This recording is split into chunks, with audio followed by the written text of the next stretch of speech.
নমস্কার, আমি গল্প পাঠে মৌ।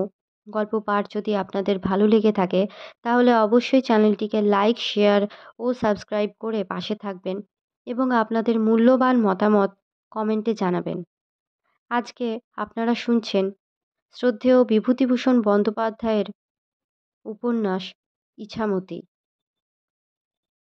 গয়া মেম সবে বড় সাহেবের কুঠি থেকে বেরিয়ে কিছু দূর এসেছে। এমন সময় প্রসন্ন আমিন তাকে ডেকে বললে, ও গয়া, শোনো। ও গয়া।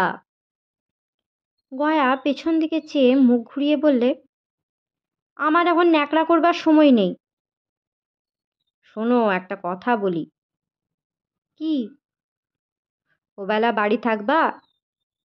থাকি না থাকি আপনার তাতে কি? না, তাই এমনি বলছি। এখানে কোনো কথা না। যদি কোনো কথা বলতে হয় সন্ধ্যের পর আমাদের বাড়ি যাবেন, মার সামনে কথা হবে। প্রসন্ন চক্রবর্তী এগিয়ে এসে একগাল হেসে বলে, না না, আমি এখানে কি কথা বলতে যাচ্ছি। বলছি যে তুমি কেমন আছো, একটু রোগা দেখাচ্ছে কি না তাই। থাক, পথে ঘাটে আর ঢং করতে হবে না। না, এই গয়াকে প্রসন্ন চক্রবর্তী ঠিকমতো বুঝে উঠতেই পারলে না। যখন মনে হয় ওর ওপর একটু বুঝি প্রসন্ন হলো অমনি হঠাৎ মুখ ঘুরিয়ে চলে যায়। প্রসন্ন হতবুদ্ধি হয়ে খানিকক্ষণ দাঁড়িয়ে রইল। পেছন দিকে ঘোড়ার খুরের শব্দ শুনে প্রসন্ন চেয়ে দেখল বড় সাহেব শিবটন কোথায় বেরিয়ে যাচ্ছে। বড় ভয় হলো তার। বড় সাহেব দেখে ফেললে নাকি? তার ও গয়া মেমের কথাবার্তা? না, সন্ধে হবার এত দেরিও থাকে আজকাল। বাঁওড়ের ধারে বড় চটকা গাছে রোদ রাঙা হয়ে উঠল। চড়ার খেতে খেতে ঝিঙের ফুল ফুটল। শামকুট পাখির ঝাঁক ইছামতির ওপার থেকে উড়ে আকাইপুরের বিলের দিকে চলে গেল। তবুও সন্ধে আর হয় না। কতক্ষণ পরে বাগদিপাড়ায়, কলুপাড়ায় বাড়ি বাড়ি সন্ধ্যের শাঁখ বেজে উঠল। বটতলার খেপি সন্ন্যাসিনীর মন্দিরে কাঁসর ঘণ্টার আওয়াজও শোনা গেল। প্রসন্ন চক্রবর্তী গিয়ে ডাকলে একটু ভয়ে ভয়ে, ও বড়দা দিদি। প্রথমেই গয়ার নাম ধরে ডাকতে সাহস হয় না কি না। মেঘনা চাইতেই জল। প্রসন্ন চক্রবর্তীকে মহা খুশি করে গয়া ম্যাম ঘরের বাইরে এসে বললে, কি খুড়োমশাই? বড়দা দিদি বাড়ি নেই। না, কেন? তাই বলছি। গয়া ম্যাম মুখ টিপে হেসে বললে, মার কাছে আপনার দরকার? তাহলে মাকে ডেকে আনি, যুগীদের বাড়ি গিয়েছে। না না, বসো গয়া, তোমার সঙ্গে দুটো কথা বলি। কি? আচ্ছা, আমাকে তোমার কেমনটা লাগবে? বুড়ো মানুষ, কেমন আবার লাগবে? খুব বুড়ো কি আমি? অন্যায় কথাটা বলো না গয়া। বড় সাহেবের বয়স হয়নি বুঝি? ওদের কথা ছাড়ান দেন। আপনি কি বলছেন তাই বলুন। আমি তোমারে না দেখে থাকতে পারি নে কেন বলো তো? মরণের ভগ্ন দশা, এ কথা বলতে লজ্জা হয় না আমারে? লজ্জা হয় বলেই তো এতদিন বলতে পারিনি। খুব করলেন। এখন বুঝি মুখে আর কিছু আটকায় না? না, সত্যি গয়া, এত মেয়ে দেখলাম, কিন্তু তোমার মতো এমন চুল, এমন ছিঁড়ি আর কোনোটা চোখে পড়ল না। ওসব কথা থাক, একটা পরামর্শ দিই শুনুন। কি? কাউকে বলবেন না বলুন। প্রসন্ন চক্রবর্তীর মুখ উজ্জ্বল দেখালো। এত ঘনিষ্ঠভাবে প্রসন্ন চক্রবর্তীর সঙ্গে কোনোদিন গয়া কথা বলেনি। কি বাঁকা ভঙ্গিমা ওর কালো ভুরু জোড়ায়, কি মুখের হাসির আলো! স্বর্গ আজ পৃথিবীতে এসে ধরা দিল কি এই শরৎ দিনের অপরাহ্নে! কি বলবে গয়া? কি বলবে ও? বুক ঢিপ ঢিপ করে প্রসন্ন আমিনের। সে আগ্রহের অধীরতায় ব্যগ্রভাবে বলে, বলো না গয়া, জিনিসটা কি? আমি আবার কার কাছে বলতে যাচ্ছি তোমার আমার দুজনের মধ্যেকার কথা? শেষ দিকের কথাগুলো খুব জোর দিয়ে উচ্চারণ করলে প্রসন্ন চক্রবর্তী। গয়া কিন্তু কথার ইঙ্গিতটুকু সম্পূর্ণ উপেক্ষা করে সহজ সুরেই বললে, শুনুন না বলি, আপনার ভালোর জন্যই বলছি। সাহেবদের ভেতর ভাঙন ধরেছে, ওরা চলে যাচ্ছে এখান থেকে। বড় সাহেবের মেম এখান থেকে শিগগিরই চলে যাবে। মেম লোকটা ভালো, যাবার সময় ওর কাছে কিছু চেয়ে নেন, গিয়ে দেবে। লোক ভালো, কথাটা শোনাবেন। প্রসন্ন চক্রবর্তী বুদ্ধিমান ব্যক্তি। সে আগে থেকে কিছু কিছু এ সম্বন্ধে যে অনুমান না করেছিল এমন নয়। সাহেবরা চলে যাবে, সাহেবরা চলে যাবে, জানে সে কিছু কিছু। কিন্তু গয়া এভাবে কথাটা তাকে আজ এতদিন পরে বললে কেন? তার দুঃখ সুখ উন্নতি অবনতিতে গয়া ম্যামের কী? প্রসন্ন চক্রবর্তীর সারা শরীরে পুলকের শিহরণ বয়ে গেল। সন্ধেবেলার পাঁচমেশালি আলোর মধ্যে দাঁড়িয়ে আজ এতকাল পরে জীবনের শেষ প্রহরের দিকে যেন কি একটা নতুন জিনিসের সন্ধান পেলে প্রসন্ন। সে বললে, সাহেবেরা চলে যাচ্ছে কেন? গয়া হেসে বললে, ওদের ঘুনি ডাঙায় উঠে গিয়েছে যে খুড়োমশাই, জানেন না? শুনেছি কিছু কিছু। সমস্ত জেলার লোক ক্ষেপে গিয়েছে। রোজ চিঠি আসছে ম্যাজিস্ট্রেট সাহেবের কাছ থেকে, সাবধান হতে বলছে। হাজার হোক, সাদা চামড়া তো, মেমদের আগে সরিয়ে দিচ্ছে। আপনারাও বলি, একটু সাবধান হয়ে চলবেন। ঘাতক প্রজার উপরে আগের মতো আর করবেন না, করলে আর চলবে না। কেন? আমি বলি তোমার কি গয়া? প্রসন্ন চক্রবর্তীর গলার সুর হঠাৎ গাঢ় হয়ে উঠল।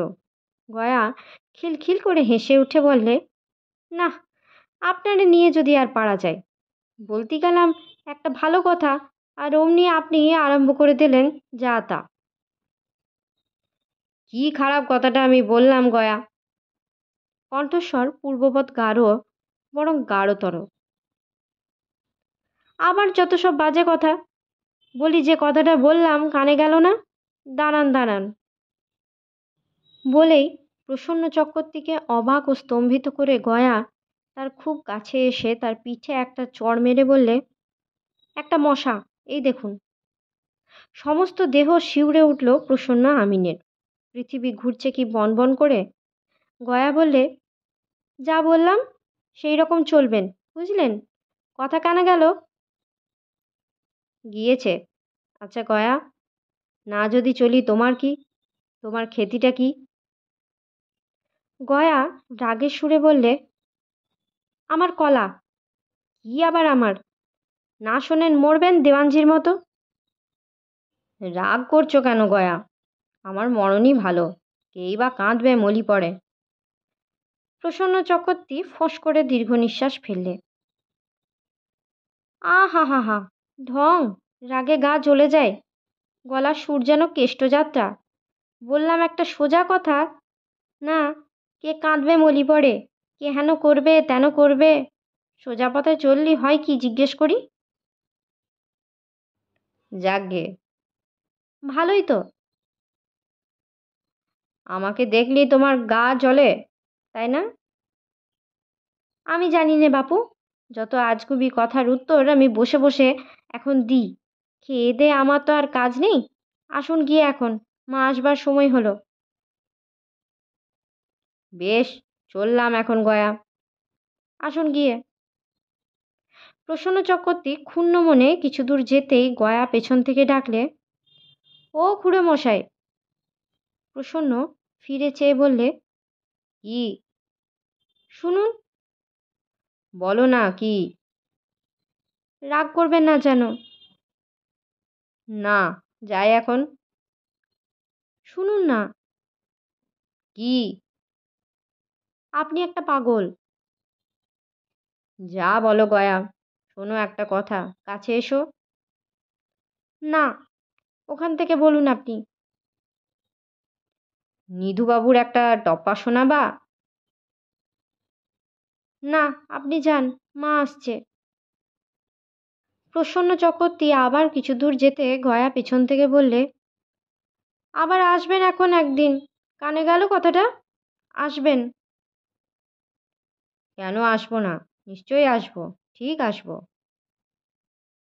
দূরের মাঠের পথ ধরল প্রসন্ন চক্রবর্তী। অনেক দূর সে চলে এসেছে গয়াদের বাড়ি থেকে। বড়দা দেখে ফেলেনি আশা করা যাচ্ছে। কেমন মিষ্টি সুরে কথা কইলে গয়া, কেমনভাবে তাকে সরিয়ে দিলে পাছে মা না দেখে ফেলে। কিছু কিন্তু তার চেয়েও অদ্ভুত, তার চেয়েও আশ্চর্য। সবচেয়ে আশ্চর্য হচ্ছে, ওহ, ভাবলে এখনো সারা দেহে অপূর্ব আনন্দের শিহরণ বয়ে যায়। সেটা হচ্ছে গয়ার সেই মশা মারা। এত কাছে এসে ঘেঁষে দাঁড়িয়ে অমন সুন্দর ভঙ্গিতে, সত্যি কি মশা বসেছিল তার গায়ে! মশা মারবার ছলে গয়া কি তার কাছে আসতে চায়নি? কি একটা দেখেছিল বটে গয়া। প্রসন্ন চক্রবর্তীর তখন কি চোখ ছিল একটা মরা মশা দেখবার? সন্ধে হয়ে এসেছে। ভাদ্রের নীল আকাশ দূর মাঠের ওপরে উপুড় হয়ে আছে। বাঁশের নতুন কোড়াগুলো সারি সারি সোনার সরকির মতো দেখাচ্ছে রাঙা রোদ পড়ে বনজলার যুগিপাড়ার বাঁশবনের বনে। ওখানেই আছে গয়ার মা বড়দা। ভাগ্যিস বাড়ি ছেড়ে গিয়েছিল, নইলে বড়দা আজ উপস্থিত থাকলে গয়ার সঙ্গে কথাই হতো না, দেখাই হতো না। বৃথা যেত এমন চমৎকার শরতের দিন, বৃথা যেত ভাদ্রের সন্ধ্যা। সারা জীবনের মধ্যে এই একটি দিন তার। চিরকাল যা চেয়েছিল, চেয়ে এসেছিল, আজ এত দিন পরে তা কি মিলল? নারীর প্রেমের জন্য সারা জীবনটা বুভুক্ষ ছিল নাকি ওর? প্রসন্ন চক্রবর্তী অনেক দেরি করে আজ বাসায় ফিরল। নীলকুঠির বাসা, ছোট্ট একখানা ঘর, তার সঙ্গে খড়ের একটা রান্নাঘর। সদর আমিন নকুল ধারা আজ অনুপস্থিত তাই রক্ষে, নতুবা বকিয়ে বকিয়ে মারত এতক্ষণ। বকবার মেজাজ নেই তার আজ, শুধু বসে বসে ভাবতে ইচ্ছা করছে। গয়া তার কাজ ঘেঁষে এসে মশা মারলে হয় হয়, ধরা দেয়, স্বর্গের উর্বশী মেনকা রম্ভাও ধরা দেয়। সে চাইছে যে। বর্ষা নামলো হঠাৎ। ভাদ্র সন্ধ্যা অন্ধকার করে ঝমঝম বৃষ্টি নামলো। খড়ের চালার ফুটো বেয়ে জল পড়ছে মাটির উনুনে। ভাত চড়িয়েছে উচ্ছে আর কাঁচকলা ভাতে দিয়ে। আর কিছু নেই। আর কিছু রান্না করবার দরকার কি? খাবার ইচ্ছে নেই। শুধু ভাবতে লাগলো, ভাবতে ভালো লাগে শুধু গয়া ম্যামের সেই অদ্ভুত ভঙ্গি, তার সে মুখের হাসি। গয়া তার কাজ ঘেঁষে এসে একটা চড় মেরেছে তার গায়ে মশা মারতে। মশা কি সত্যি তার গায়ে বসেছিল? আচ্ছা, এমন যদি হতো। সে ভাত রান্না করছে, গয়া হাসি হাসি মুখে উঁকি দিয়ে বলতো, খুড়োমশাই কি করছেন? ভাত রাঁধছি গয়া। কি রান্না করছেন? ভাতে ভাত। আহা, আপনার বড় কষ্ট। কি করব গয়া, কে আছে আমার? কি খায় না খায় দেখছে কে? আপনার জন্যই মাছ এনেছি, ভালো খয়রা মাছ। কেন গয়া, তুমি আমার জন্যে এত ভাবো? বড্ড মন কেমন করে আপনার জন্যে। একা থাকেন, কত কষ্ট পান। ভাত হয়ে গেল, ধরা গন্ধ বেরিয়েছে। সর্ষের তেলে ভাতে ভাত মেখে খেতে বসলো প্রসন্ন চক্রবর্তী। রেড়ির তেলের জল বসানো দোতলা বাটির পিদিমের শিখা হেলছে দুলছে জোলো হাওয়ায়। খাওয়ার শেষে যখন প্রায় হয়ে এসেছে, তখন প্রসন্ন আবিষ্কার করলে পাতে সে নুন নেয়নি। উচ্ছে ভাতে কাঁচকলা ভাতে আলু নি খেয়ে চলেছে এতক্ষণ। আচ্ছা, মশাটা কি সত্যি ওর গায়ে বসেছিল? রামকানাই কবিরাজ সকালে উঠে ইছামতিতে স্নান করে আসবার সময় দেখলেন কি চমৎকার নাক জোয়ালে ফুল ফুটেছে নদীর ধারের ঝোপের মাথায়। বেশ পুজো হবে। বড় লোভ হলো রামকানাইয়ের। কাঁটার জঙ্গল ভেদ করে অতি কষ্টে ফুল তুলে রামকানাইয়ের দেরি হয়ে গেল নিজের ছোট্ট খড়ের ঘরে ফিরতে। রামকানাই রোজ প্রাতঃস্নান করে এসে পুজো করে থাকেন গ্রাম্য কুমোরের তৈরি রাধাকৃষ্ণের একটা পুতুল। ভালো লেগেছিল বলে ভাসান পোতা চড়কের মেলায় কেনা। বড় ভালো লাগে ওই মূর্তির গায়ে নাক জোয়ালে ফুল সাজিয়ে দিতে, চন্দন ঘষে মূর্তির পায়ে মাখিয়ে দিতে। দু একটা ধূপকাঠি জ্বেলে দিতে পুতুলটার আশেপাশে। নৈবেদ্য দেন কোনো দিন পেয়ারা কাটা, কোনো দিন পাকা পেঁপের টুকরো, একডালা খাঁড় আখের গুড়। পুজো শেষ করবার আগে যদি কেউ না আসে তবে অনেকক্ষণ ধরে পুজো চলে রামকানাইয়ের। চেয়ে চেয়ে এক এক দিন জলও পড়ে। লাজুক হাতে মুছে ফেলে দেন রামকানাই। কে বাইরে থেকে ডাকলে, কবিরাজ মশাই ঘরে আছেন? কে? যায়। সবাইপুরীর অম্বিকা মণ্ডলের ছেলের জ্বর, যেতে হবে সেখানে। আচ্ছা আমি যাচ্ছি, বসো। পুজো আচ্চা শেষ করে প্রসাদ নিয়ে বাইরে এসে রামকানাই সেই লোকটার হাতে কিছু দিলেন। কি অসুখ? আগে জ্বর, আজ 3 দিন। তুমি চলে যাও, আমি আরও দুটো রুগী দেখে যাব এখন। রামকানাই 2 টুকরো শশা খেয়ে রোগী দেখতে বেরিয়ে পড়েন।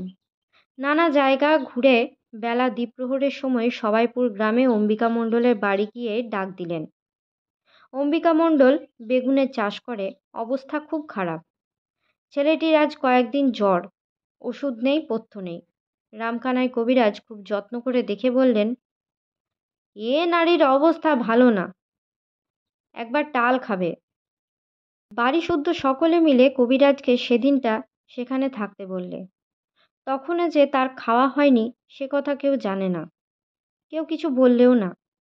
রামকানাই কবিরাজ না খেয়ে সন্ধ্যা পর্যন্ত বালকের শিয়রে বসে রইলেন। তারপর বাড়ি এসে সন্ধ্যা আরাধনা ও রান্না করে রাত 1 প্রহরের সময় আবার গেলেন রোগীর বাড়ি। রামকানাইয়ের নাড়িজ্ঞান অব্যর্থ।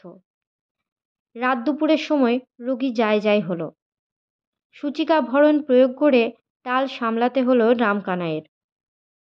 ওদের ঘরের মধ্যে জায়গা নেই, পিঁড়েতে একটা মাদুর দিলে বিছিয়ে। ভোর পর্যন্ত সেখানে কাটিয়ে তিনি পুনরায় রোগীর নাড়ি দেখলেন। মুখ গম্ভীর করে বললেন, এ রুগী বাঁচবে না, বিষম সান্নিপাতিক জ্বর, বিকার দেখা গিয়েছে। আমি চললাম, আমাকে কিছু দিতে হবে না তোমাদের। এতটা পরিশ্রমের বদলে একটি কানাকড়িও পেলেন না রামকানাই, সেজন্য তিনি দুঃখিত নন। রোগীকে যে বাঁচাতে পারলেন না তার চেয়ে বড় দুঃখ হলো তার সেটাই। আজকাল একটি ছাত্র জুটেছে রামকানাইয়ের, ভজনঘাটের অক্রূর চক্রবর্তীর ছেলে। নাম নিমাই। 22-23 বছর বয়স। সে ঘরের বাইরে দুর্বাঘাসের ওপরে মাধব নিদানের পুঁথি হাতে বসে থাকে। অধ্যাপক আসতেই উঠে দাঁড়িয়ে প্রণাম করলে। রামকানাই তাকে দেখে খুশি হয়ে বললেন, বাপ নিমাই, বসো। নারীর ঘা কিরকম রে? আগে নারীর ঘা কি বুঝতে পারলাম না। ক ঘা দিলে সংকটের নারী? 3, এরপর 1 ফাঁক, 4-এর পর 1 ফাঁক। তা কেন? 7-এর পর 8-এর পর হলি হবে না? আগে তাও হবে। তাই বল, আজ একটা রুগী দেখলাম, 7-এর পর ফাঁক, সেখান থেকেই এলাম। বাঁচল? স্বয়ং ধন্বন্তরীরও অসাধ্য, কৃতি সাধ্যা ভবেৎ সাধ্য, সুশ্রুতে বলেছে।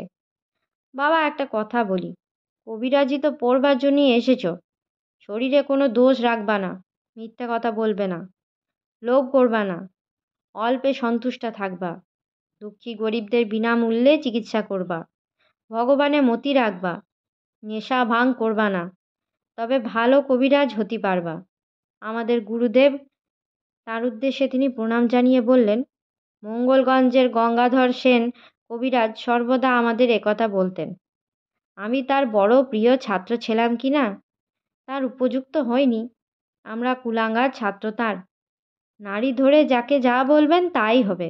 বলতেন, মনটা পবিত্র না রাখলি নারী জ্ঞান হয় না। কিছু খাবি? ছাত্র সলজ্জ মুখে বললে, না গুরুদেব। তোর মুখ দেখে মনে হচ্ছে কিচ্ছু খাসনি। কী বা খেতে দিই, কিছু নাই ঘরে। একটা নারকোল আছে, ছাড়া দিকি। দা আছে? ওই বটকৃষ্ণ সামন্তদের বাড়ি থেকে নিয়ে আয়, ওই নদীর পাশে বাঁশতলায় যে বাড়ি ওইটা। চিনতে পারবি না সঙ্গে যাব? না, পারবো এখন। গুরু শিষ্য কাঁচা নারকোল ও অল্প দুটি ভাজা কড়াইয়ের ডাল চিবিয়ে খেয়ে অধ্যয়ন অধ্যাপনা কাজে মন দিলেন। বেলা দ্বিপ্রহর পর্যন্ত ছাত্রের যদি বা হুঁশ থাকে তো গুরুর একেবারেই নেই। মাধব নিদান পড়াতে পড়াতে এলো চড়ক, চড়ক থেকে এলো কলাপ ব্যাকরণ, অবশেষে এসে পড়ে শ্রীমদ্ ভাগবত। রামকানাই কবিরাজ ভালো সংস্কৃতজ্ঞ, ব্যাকরণের উপাধি পর্যন্ত পড়েছিলেন। ছাত্রকে বললেন, অকামः সর্বকাম বা মোক্ষকাম উদারধি তীব্রেণ ভক্তিযোগেন যজেতঃ পুরুষং পরং। অকাম অর্থাৎ বিষয় কামনা শূন্য হয়ে ভক্তি দ্বারা ঈশ্বরকে ভজনা করবে। বুঝলে বাবা, তার অসীম দয়া। চৈতন্য চরিতামৃতে কবিরাজ গোস্বামী বলেছেন, সকাম ভক্ত অজ্ঞজানী দয়ালু ভগবান সচরণ দিয়া করে ইচ্ছার নিদান। তিনি কৃপা করেন, একবার তাঁর চরণে শরণ নিলেই হলো। মানুষের অজ্ঞতা দেখে তিনি দয়া না করলে কে করবে? শিষ্য কাঠ সংগ্রহ করে আনলে বাঁশবন থেকে।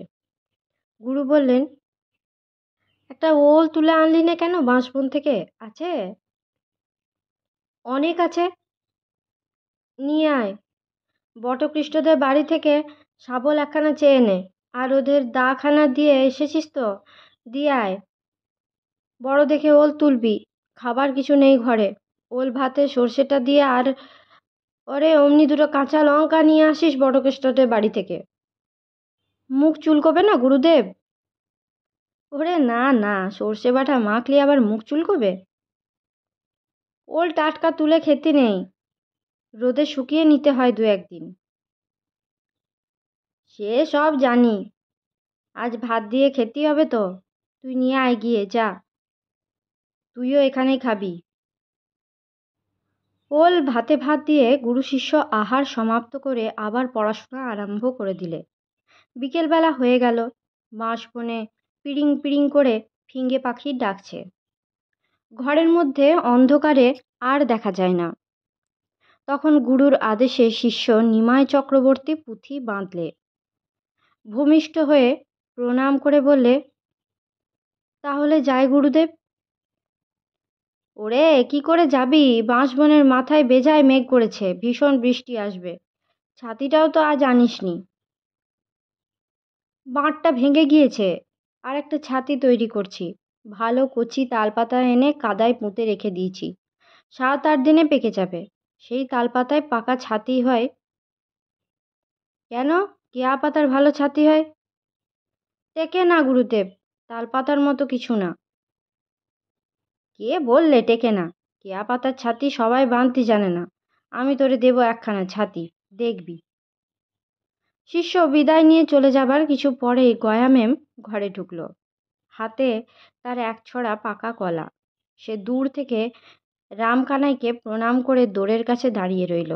রামকানাই বললে, এসো মা, বসো বসো। দাঁড়িয়ে কেন, হাতেও কি?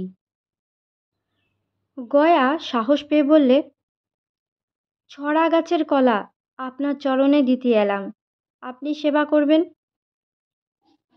ও তো নিতে পারবো না, আমি কারো দান নিইনি। এক কড়া কড়ি দিয়ে নিন। রুগীদের বাড়ি থেকে নিই, ওতে দোষ হয় না। বটকেষ্ট সমন্ত আমার রুগী, হাঁপানিতে ভুগছে। ওর বাড়ি থেকে নিয়ে এটা ওটা।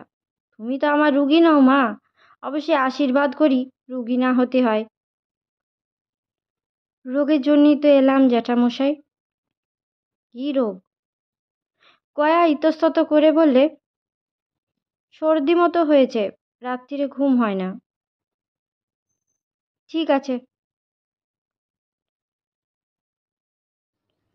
ঠিক বলছি বাবা, আপনি সাক্ষাৎ শিবতুল্য লোক। আপনার সঙ্গে মিথ্যে বললে নরকে পচে মরতে হবে না। রামকানাই দুঃখিত সুরে বললেন, না মা, ওসব কথা বলতে নেই। আমি তুচ্ছ লোক। আচ্ছা, একটু ওষুধ তোমারে দিই, আদার রস আর মধু দিয়ে মেরি খাবা। আচ্ছা বাবা। কি? সব লোক আপনার মতো হয় না কেন? লোকে এত দুষ্টু বদমাইশ হয় কেন? আমিও ওই দলেরই। আমি কি করে দল ছাড়া হলাম? এ গায়ে একজন ভালো লোক আছে, দেওয়ানজির জামাই ভবানী বাড়ুজ্যে। মিথ্যা কথা বলে না, গরিবের উপকার করে, লক্ষ্মী সংসার ভগবানের কথা নিয়ে আছে। আমি দেখেছি দূর থেকে, কাছে যেতেই সাহসে কুলোয় না। সত্যি কথা বলছি আপনার কাছে, আমাদের জন্ম মিথ্যে গেল। জানেন তো সবই জ্যাঠামশাই। তাকে ডাকো, তার কৃপা হলেই সবই হয়। তুমি তো তুমি, কত বড় বড় পাপী তরে গেল। জ্যাঠামশাই, এক এক সময়ে মনে বড্ড খেদ হয়, ইচ্ছে হয় সব ছেড়ে ছুঁড়ে বেরিয়ে যায়। মার জন্যে পারি নে, মাই আমাকে নষ্ট করলে। মা আজ মরে গেলি আমি একদিকে গিয়ে বেরোতাম। সত্যি বলছি, এক এক সময় হয় এমনি মনটা জ্যাঠামশাই। রামকানাই চুপ করে রইলেন। তার মন সায় দিল না এ সময়ে কোনো কথা বলতে। গয়া বলে, কলা নেবেন? দিয়ে যাও। ওষুধটা দিয়ে দি মা, দাঁড়াও। মধু আছে তো? না থাকে আমার কাছে আছে, দিচ্ছি। গয়া প্রণাম করে চলে গেল ওষুধ নিয়ে। পথে যেতে যেতে প্রসন্ন চক্রবর্তীর সঙ্গে হঠাৎ দেখা। গয়ার আসবার পথে সে একটা গাছের তলায় দাঁড়িয়ে আছে। এই যে গয়া, কোথায় গিয়েছিলে? হাতে কি? ওষুধ খুড়োমশাই। এখানে দাঁড়িয়ে ভাবছি তুমি তো এ পথ দিয়ে আসবে। আপনি এমন আর করবেন না, সরে যান পথের ওপর থেকে। কেন? আমার উপর বিরূপ কেন? কি হয়েছে? বিরূপ স্বরূপের কথা না, আপনি সরুন তো, আমি যাই। গয়া হন হন করে পাশ কাটিয়ে চলে গেল। প্রসন্ন চক্রবর্তী তেমন সাহস সঞ্চয় করতে পারলে না যে পেছন থেকে ডাকে। ফিরেও চাইলে না গয়া। না, মেয়ে মানুষের মতির যদি কিছু। নীল বিদ্রোহ আরম্ভ হয়ে গেল সারা যশোর ও নদিয়া জেলায়। কাছাড়িতে সে খবরটা নিয়ে এলো নতুন দেওয়ান হরকালী সুর। শিপটন সাহেব কুঠির পশ্চিম দিকের বারান্দায় বসে বন্দুকের নল পরিষ্কার করছিল। হরকালী সুর সেলাম করে বললে, 13খানা গায়ের প্রজা খেপেছে সাহেব। ছোট লাট আসছেন এই সব জায়গা দেখতে, প্রজারা তার কাছে সব বলবে। শিপটন মাথা নেড়ে দিয়ে বললে, হিয়ার মি দেওয়ান, প্রজাশাসন কি করিয়া করিতে হয় তাহা আমি জানি। আগের দেওয়ানকে যাহারা খুন করিয়াছিল তাহাদের ঘর বাড়ি জ্বালাইয়া দিয়েছি। This people want revolt, do they? সব নীলকুঠির সাহেব লোক মিলিয়া সভা হইয়াছিল, তুমি জানে? জানি হুজুর, তখন আমি রণবিজয়পুরের কুঠিতে। ও দ্যাট, রণবিজয়পুর, সেখানে জেফরিস সাহেব খুন হইল? খুন হননি হুজুর, মদ খেয়ে ঘোড়া থেকে পড়ে গিয়ে চোট লেগে অজ্ঞান হয়ে গেলেন। ওসব নেটিভ আমলাদের কারসাজি আছে। It was a plot against his life. আমি সব জানে। কে ম্যানেজার ছিল? রবিনসন? আগে হুজুর। এখন কান পাতিয়া শোনো। I want a very interpret dewan, যেমন রাজারাম ছিল, বাট নিজের মাথায় হাত দিয়ে দেখিয়ে বললে, he was not a bonny chap, something wrong with his thing boss. বুদ্ধি ছিল না, সাবধান হইয়া চলিতে জানিত না, সেজন্য মরিল। বন্দুক দেখিলে? হ্যাঁ হুজুর। 7টা নতুন গান আসিয়াছে। আমার নাম সেপ্টন আছে, কি করিয়া শাসন করিতে হয় তাহা জানে। I will shoot them like pigs. হুজুর, আমাদের সভাতে ঠিক হইয়াছে আমরা হটিব না, গভর্নমেন্টের কথা শুনিব না। প্রয়োজন বুঝিলে খুন করিবে। মেম সাহেবদের এখানে রাখা হইবে না। আমি মেম সাহেবকে পাঠাইয়া দিতেছি। কবে হুজুর? Monday next, by boat from here to Mangalganj. সোমবারে নৌকো করিয়া যাইবেন, নৌকো ঠিক রাখিবে। যে আগে হুজুর, সব ঠিক থাকবে। সঙ্গে কে যাবে হুজুর? কি প্রয়োজন? I don't think that is necessary.